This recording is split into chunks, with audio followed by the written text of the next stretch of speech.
saya telah menenggelamkan 556 kapal pencuri ikan di lautan Indonesia, 276 diantaranya kapal dari Vietnam.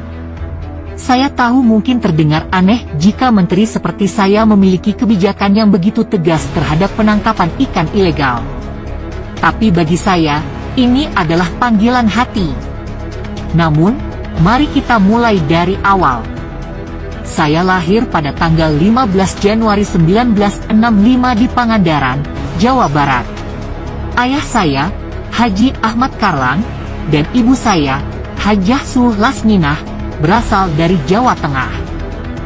Keluarga kami telah tinggal di Pangandaran selama 5 generasi dan kami memiliki usaha ternak yang cukup besar. Sebelum saya menjabat sebagai Menteri Kelautan dan Perikanan, saya adalah pemimpin dari beberapa perusahaan, termasuk perusahaan penerbangan Susi Air. Ketika saya ditunjuk sebagai menteri, saya melepaskan semua jabatan tersebut untuk menghindari konflik kepentingan.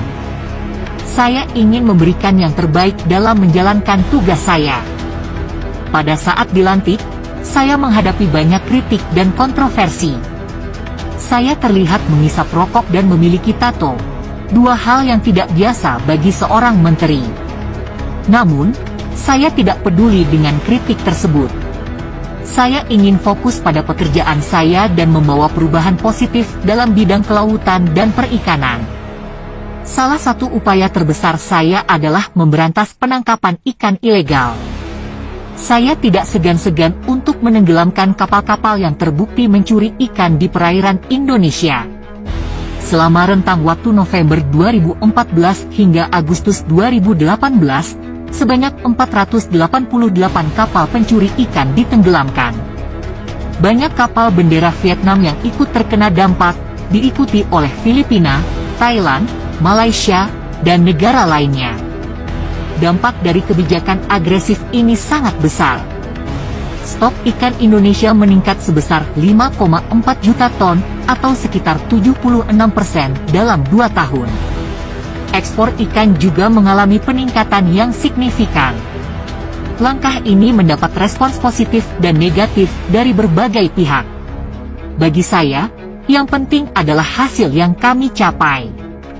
Namun, tidak semua orang setuju dengan kebijakan saya.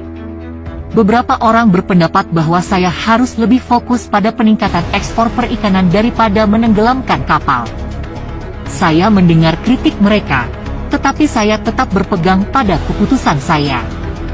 Metode lelang kapal memiliki risiko bahwa kapal-kapal tersebut akan dibeli kembali oleh pencuri ikan dengan harga yang murah. Saya ingin memastikan bahwa pesan saya benar-benar sampai kepada mereka. Selain itu, beberapa orang juga mengkritik bahwa penenggelaman kapal menyebabkan kerusakan lingkungan. Namun, saya ingin memastikan bahwa kapal-kapal yang kami tenggelamkan tidak ada dalam area yang memiliki terumbu karang dan telah dibersihkan dari bahan-bahan berbahaya. Saya juga menjelaskan bahwa kapal-kapal yang ditenggelamkan akan menjadi terumbu karang baru yang akan mendukung keanekaragaman hayati. Meskipun mendapat kritik, saya juga mendapatkan apresiasi dari luar negeri, seperti dari WWF Internasional yang memberikan penghargaan Leaders for a Living Planet atas komitmen saya dalam menjaga keberlanjutan sumber daya kelautan di Indonesia. Saya merasa terhormat atas penghargaan tersebut.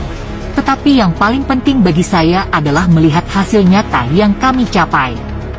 Saya berharap bahwa kebijakan saya dapat menjadi contoh bagi pemerintahan selanjutnya dan semakin banyak orang yang peduli terhadap pelestarian laut dan sumber daya kelautan.